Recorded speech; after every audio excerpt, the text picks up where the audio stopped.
Madam Prime Minister, dear Kaja Kallas, dear Minister, Mr. Prime Minister, Madam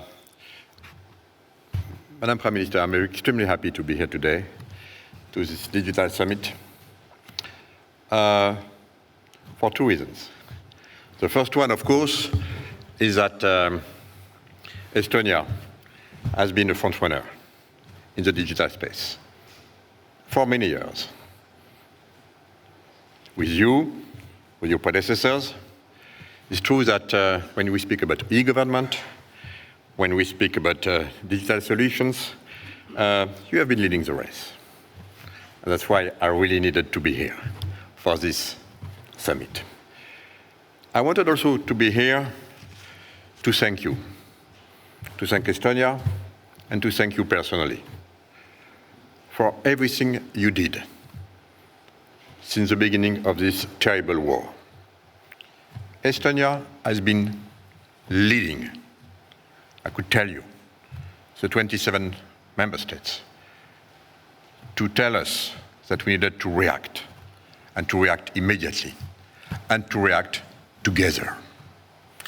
Thanks to your leadership, thanks to also the global support, we have been able to be united, which is a key word, and to decide the sanctions, and to decide to work together, and to decide to welcome Ukrainian refugees, and to decide here also, thanks to your personal leadership, to do what it takes to give to Ukraine what is needed to defend themselves against this terrible aggression, including, by the way, something which is important to me, as a commissioner in charge also of defense, not only of digital, giving the ammunition that they need, the 1 million for now, and also increasing our defense industry. So, this being said, let's talk again about digital.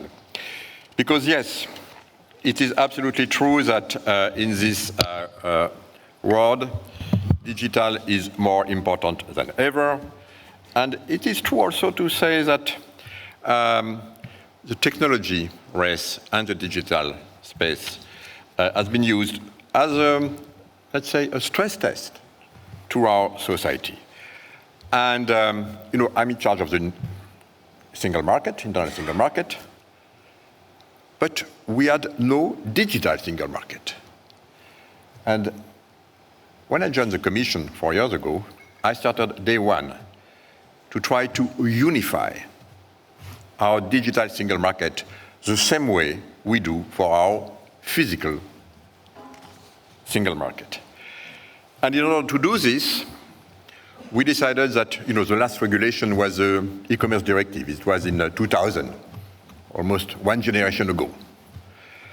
So it was time to sit together with the 27 member states and with the European Parliament and to say, look, we need to organize. So I'm coming from the private sector, even if I've been a Minister of Finance, but I don't like too much to say regulation. Of course, we need regulations, but we need to be organized. We need also to give guidelines, rules for companies to understand what they can do and what they cannot do in the digital space, like we do in the physical space. And this is why we decided to organize our digital space. And by doing this, digital space, of course, you need then rules, you need infrastructure, you need, of course, to decide what we can do with data, you need computing power, you need chips, and this is everything we have done to make sure that Europe will be, hopefully, the best place to invest in the digital era. First, organizing our digital space. In order to do this, of course, it's not easy, by the way. When we started, everybody was telling me, you're going too fast, you are too ambitious, it will never work. The platforms are the ones who tell you what you need to do. Of course, we were listening to everyone.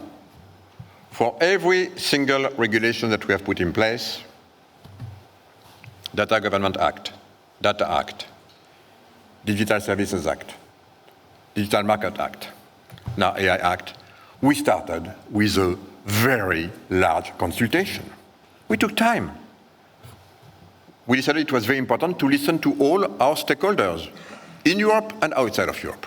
Governments, NGOs, companies, universities, startups, entrepreneurs, everyone. Every single regulation that we propose started with a very large consultation. And then, of course, we decided that first for data, it was time to understand, for example, when we take government data, that's very important. You can do a lot of things. But of course, we need to organize, to make sure that private companies, startups, will have access to this data. This is where we put the Data Government Act. It was extremely important. Data Act. Of course, when you generate, by the way, in Europe, it's true that we missed the first wave of data, the personal data. But now, the new evolution/revolution is for industrial data. And we know that it will be a huge amount, a tsunami of data that we need to consider, to invent, to innovate, to propose new products and services.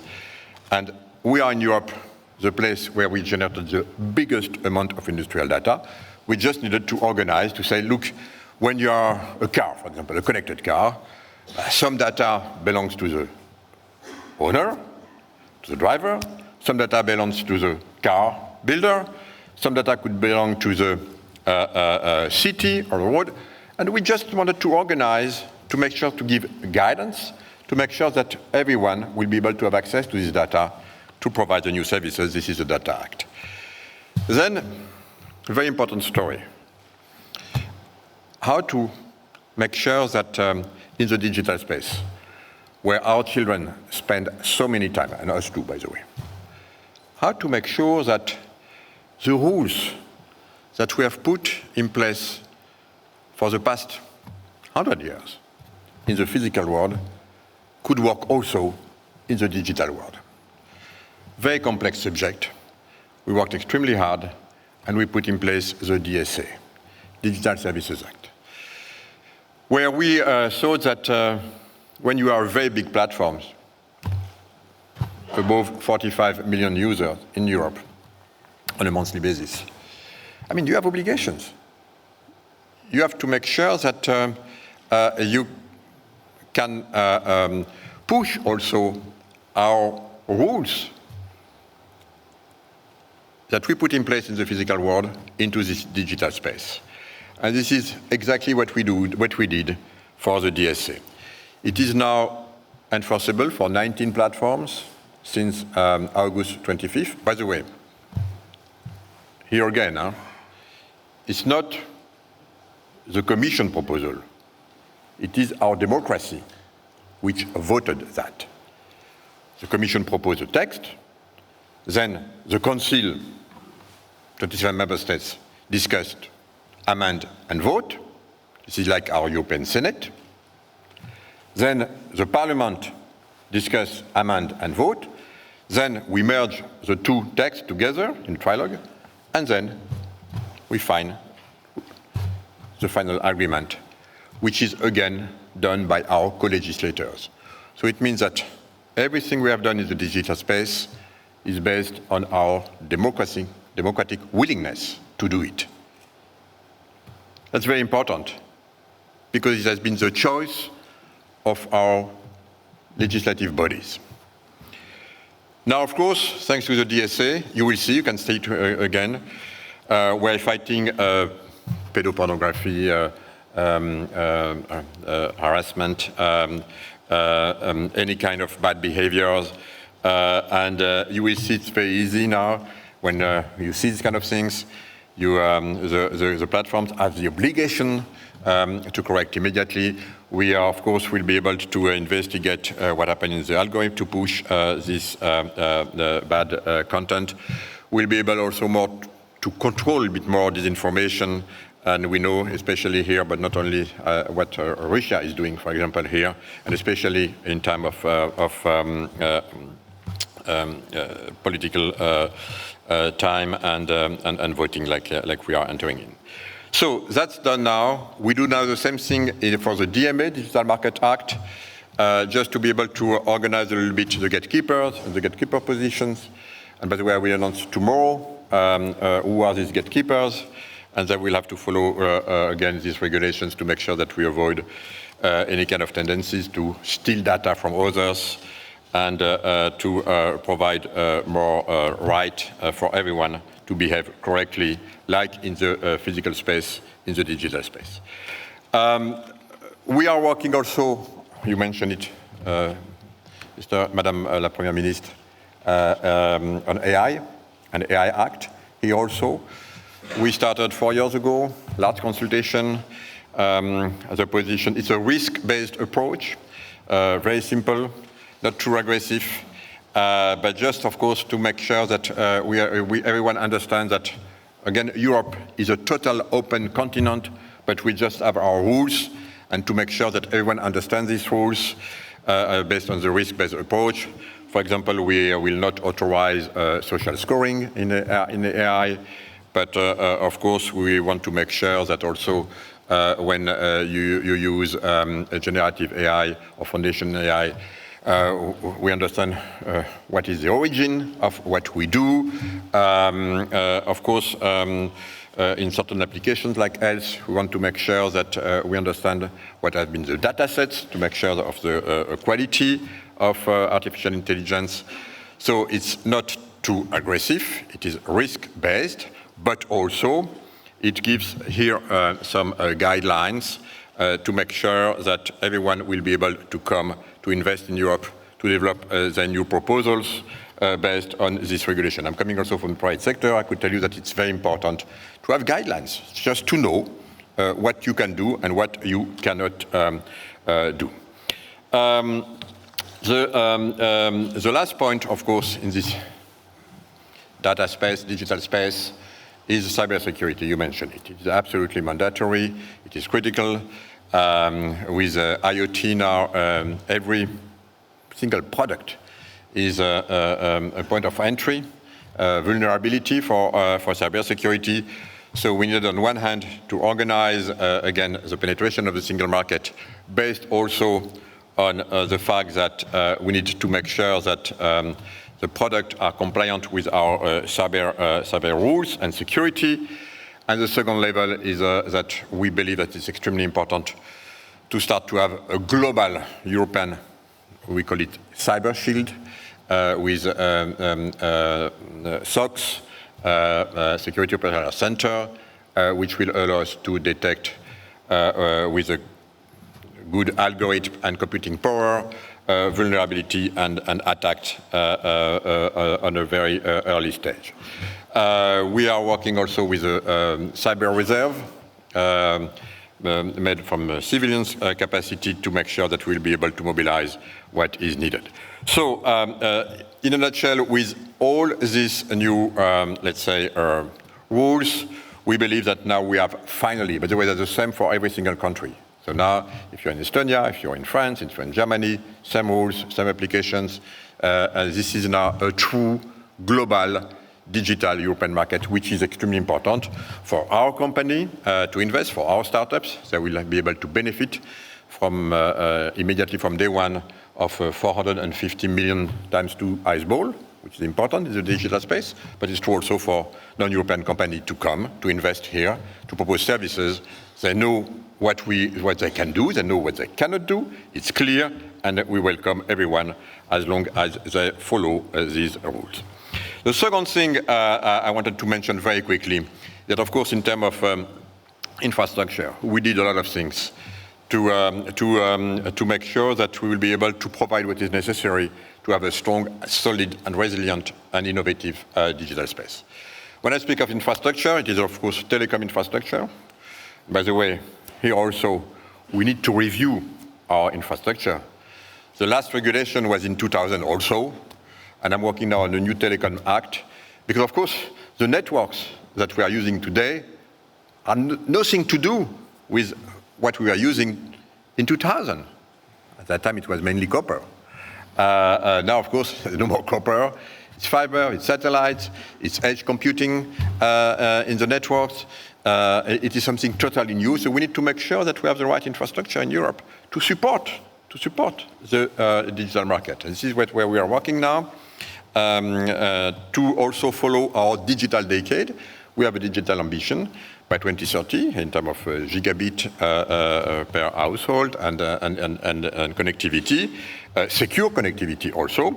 So this is what we are working. But in order to do this, you need semiconductors. And of course, we realized, like our US friends, that we have been probably too naive here. Remember, in 2000, I was leading a big electronic company. We were at that time in Europe, we had between 30 to 40% production capacity of semiconductor in Europe. Today, we are at less than 9%. And of course, we don't have the ambition to do everything, but we know that with the new semiconductor industry, what is extremely important is to have the proximity of R&D and customers in packaging. So it's important to have more facilities and factories in Europe, including, of course, to enhance our security. And we decided to have the European Chip Act, like the US had the US Chip Act. It's now up and running. And by the way, I could tell you that we have now more than 100 billion euros of project. Of course, for European and non-European companies, we are welcoming everyone. And I'm extremely confident that we will be able to reach our goal, saying that by 2030, we will be able to produce more than 20% of the worldwide need in Europe, including in the most advanced technology below 2 nanometers,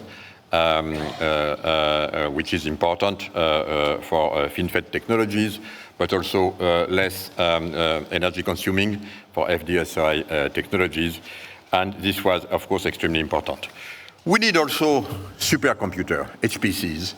And I just wanted to mention that with now Euro HPC, we have now developed in Europe the most advanced and powerful supercomputer infrastructure in the world, with 10 supercomputers in 10 member states, halfly owned by the Commission and the other part by the member states, which will allow us, by the way, including 2 exascale computing power computer, ranked among the world top 3 supercomputer, to surpass 1 billion calculation per second. So the key message here is that we want to offer this computing power capacity to SMEs, to startups, to anyone who want to come in Europe and develop AI applications. We know that AI is about 3 things. Data, we have a new rules for data. It's very clear how to use the data which are generated by all human activities. It's about rules. It's very important when you're an entrepreneur, what you can do, what you cannot do, to focus your effort on what you can do. It's about computing power. And we know that we will offer for free computing power for these companies to run their data sets, and they will be able to focus only on what is extremely important: imagination, knowledge, algorithm, here in Europe. So that's something that I wanted to mention, because of course, if we do all this, it is of course to boost innovation in this digital space. And the last point, very quickly, one of my favorite subjects, quantum. Of course, we are working very hard on quantum, quantum computing, quantum communication, quantum sensing, post-quantum cryptography. So here I don't want to be too long, but let's know that it's something that we push hard. Could be, by the way, a very interesting subject also for the next commission. So, in a nutshell, I think that we worked together with our co-legislators, the 27 member states, the parliament, I think, to make a quantum leap in the digital space and to offer now, hopefully, in Europe, the best place to invest and to innovate. Thank you very much.